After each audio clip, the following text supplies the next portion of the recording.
For a long time, I believed love was something you could recognize by how calm it felt. Not exciting calm, not passion calm, but the kind of calm that makes you stop looking over your shoulder. With him, I stopped looking. That should have been my first warning. We met during a season of my life where I wasn't chasing anything. I wasn't trying to prove myself. I wasn't hungry for validation.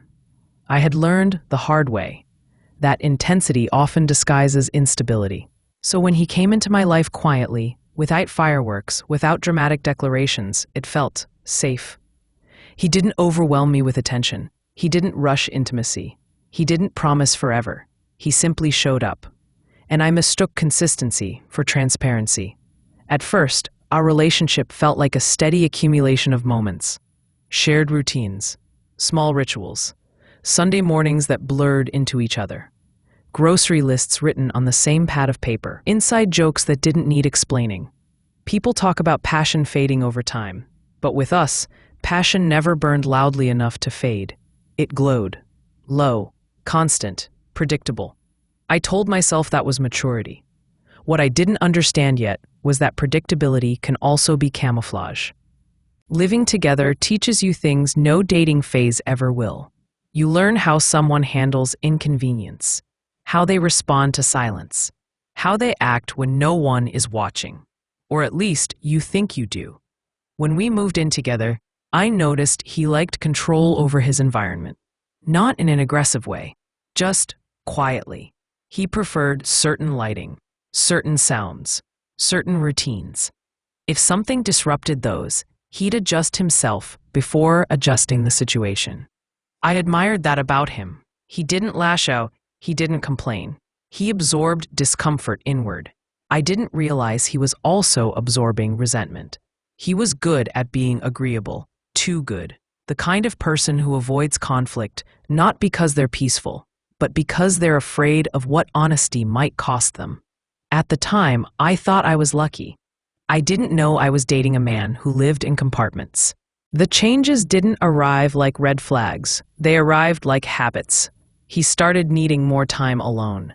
He framed it as self-care, mental health, decompression, all things I believed in, all things I supported. I told myself love meant allowing space. But space, when unexplained, starts to feel like distance.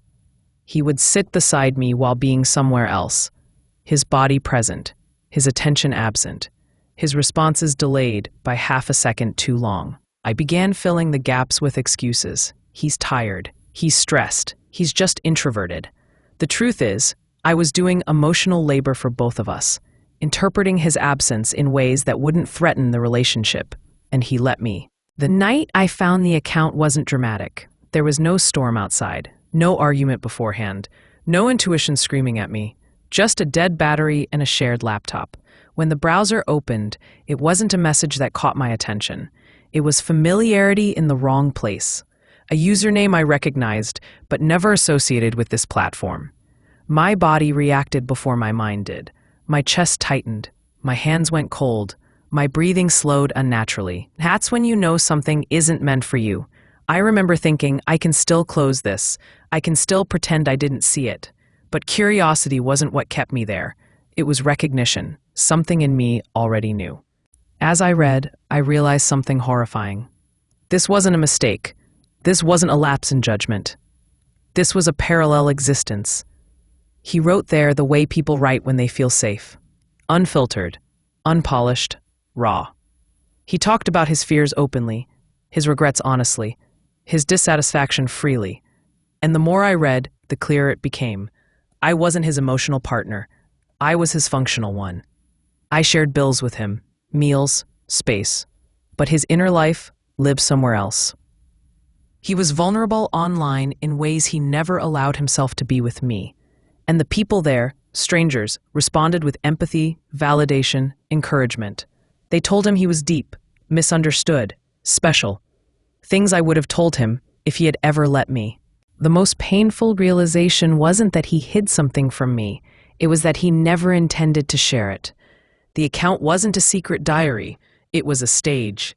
He performed his pain, curated his sadness, shaped his narrative, and I wasn't part of the story he was telling. That's when I understood something devastating. You can love someone deeply and still never truly know them if they don't want to be known. When I finally spoke to him, I didn't accuse. I asked, and when he answered, I didn't hear remorse. I heard relief. Relief at being seen. Relief at being discovered. Relief at no longer carrying the split alone. That hurt more than anger ever could, because it meant my pain was the cost of his comfort. We stayed together after that. People assume the truth ends relationships. Sometimes it just changes the power dynamic. I became hyper-aware, hyper-observant, hyper-vigilant. Trust doesn't disappear instantly. It erodes. Every silence felt suspicious. Every moment alone felt loaded. Every reassurance felt rehearsed. And I hated who I was becoming. When I finally left, there was no explosion, just clarity. I realized I was lonely with him, and that is the loneliest kind of loneliness there is. So I chose myself, quietly, deliberately, without asking permission. Even now, I think about that account sometimes. Not with anger, with understanding. Some people don't cheat with bodies, they cheat with selves. And sometimes the most honest version of someone isn't the one who comes home to you at night, but the one they become when they think no one is watching. He forgot to log out, but I finally logged out of a life that never fully included me. The silence after leaving him didn't feel like relief. It felt like withdrawal. When you spend years orienting your emotional compass around someone else, even walking away in certainty doesn't stop the ache. My phone stayed quiet. My evenings stretched longer than they used to. I kept expecting to hear his keys at the door, his chair scrape against the floor, the familiar sounds that once irritated me simply because they were always there. Now they were gone, and the absence echoed louder than any argument ever had. People expect heartbreak to arrive in waves, dramatic, visible, undeniable. But this heartbreak was quieter. It crept in during mundane moments. Folding laundry alone, cooking too much food out of habit, reaching for my phone to share a thought and remembering there was no one on the other end anymore. I missed him, and I hated myself for it. There's a unique grief reserved for relationships that were almost real. Not abusive enough to flee from.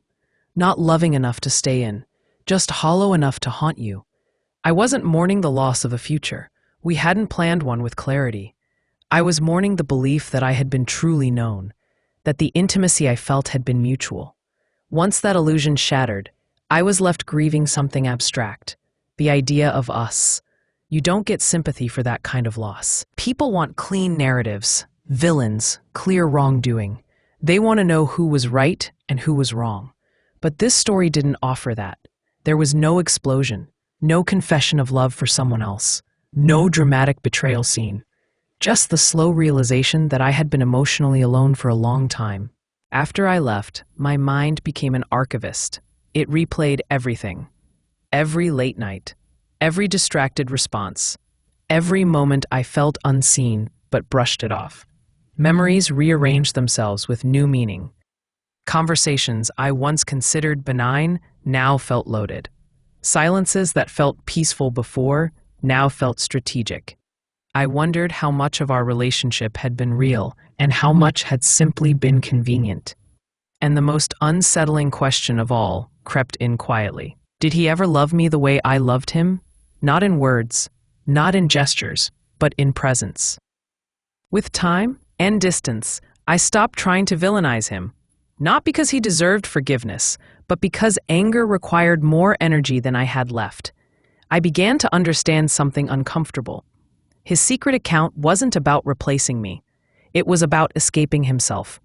He didn't know how to exist honestly in real life. The expectations, the vulnerability, the responsibility of being truly known, it overwhelmed him. So he found refuge in a place where he could curate his truth without consequences.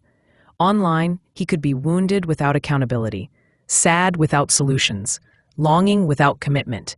I had offered him intimacy. He chose audience. One of the hardest truths I had to accept was this: I loved someone who was never fully there. And loving an incomplete person means constantly filling gaps they don't even acknowledge exist.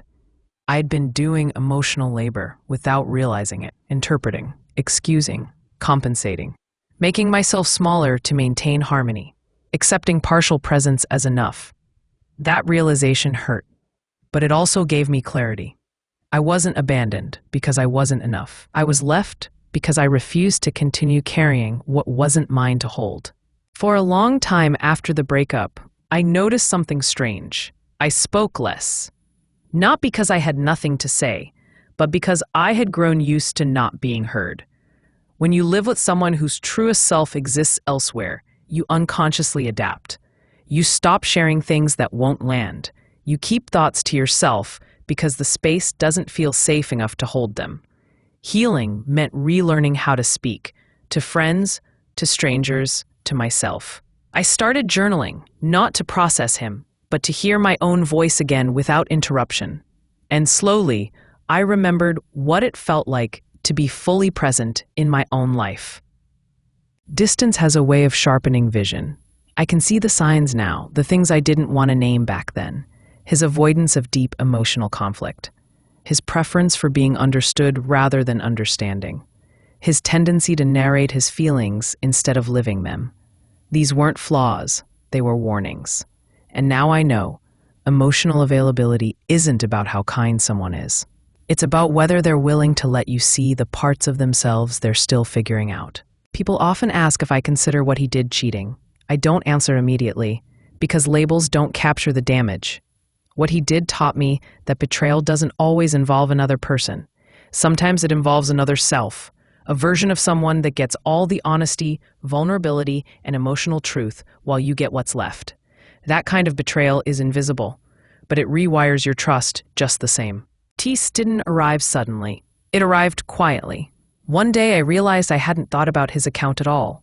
Another day, I noticed I wasn't scanning rooms for emotional availability anymore. I wasn't shrinking my needs to fit someone else's comfort. I was alone, but I wasn't lonely. And that distinction mattered more than I ever understood before. Looking back now, I don't regret loving him. I regret staying silent when my intuition whispered. He forgot to log out of his secret account. But what he really revealed was this: love cannot survive where truth lives elsewhere. And I deserve a partner whose most honest self comes home with them at night, not one who disappears behind a screen. This is my story, and for the first time, it's told in my voice. If this story felt familiar, if you've ever sensed distance without proof, if you've ever loved someone who wasn't fully present, you are not alone. This channel exists for stories like this, for truths that don't always leave visible scars. Subscribe to My Story, My Voice. Like this video, it will help us so we can continue to create more story for you. Share your story in the comments. Your voice matters here, because sometimes the truth isn't hidden. It's just logged in.